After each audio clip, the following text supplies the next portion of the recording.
everybody. So time for another update already. After yesterday, I worked pretty hard on, like I said, getting everything together and figuring out what we should do and just researching and looking through tons of vehicles and calling tons of people. Long story short, we also have been in communication with the person that wants to buy our truck, which we're like, well, we really need to make that happen.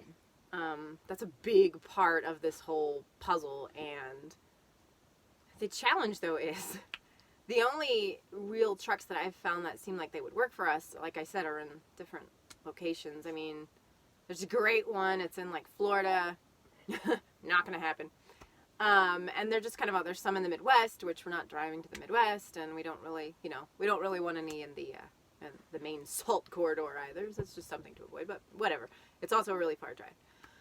So, okay, so here's our fun dilemma right now, which we're trying to figure out. We have a buyer in Colorado. We are in Utah, so that's not that far for us to go.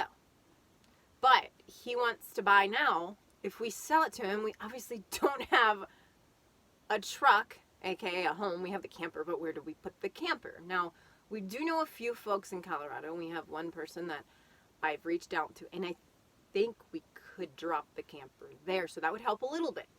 But we still then don't have a vehicle. So, I've been looking around Colorado. I really don't see any trucks that we want there. It seems like the prices are higher. I don't know if that's true or not, but right now we're just not finding something that works for us. But we found one that is really priced well, and it's perfect. It's the work truck I was talking about. It's got like 2,100 pounds of payload. It just looks perfect. It's in Oklahoma. So that's not crazy far for us per se, but it's still a bit of a haul. And like I said, we have to sell our truck first because this guy's ready to go now, and it would be like how long until we can do all that. So I don't know.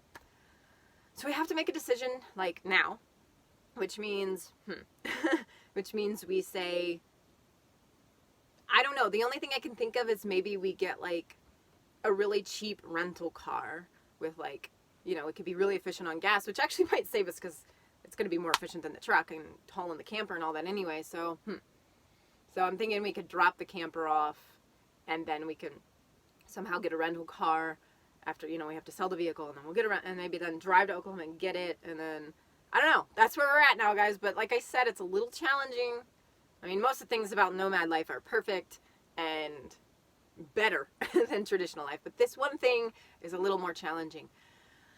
So I'll leave it at that. We'll make a decision. I'm thinking maybe we're leaning towards just going for it just because, then we'd have everything figured out. And we don't want to lose our buyer. That's a really big deal, right? I mean, this person is buying it private, so they're giving us more than if we try to trade it in. I've already talked to some people on estimates. They really are lowballing us. Even if we buy a vehicle from them, it's just so much lower than selling it private to this guy.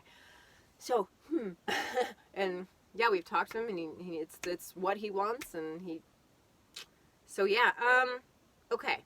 So we might be going to Oklahoma. I guess that's the news for today. I don't know. But, yeah. And then we'll see how the whole rental car thing works out. I know. Haven't really thought about it too much, but if we do, it's going to have to be a small, efficient one, and we're going to all have to squish in there. And I don't know if we can do the drive in a day, which means we'd be sleeping. I guess we'll see. Okay, that's it for today. I'll keep you updated. This is happening fast. So, till next time, guys. Bye.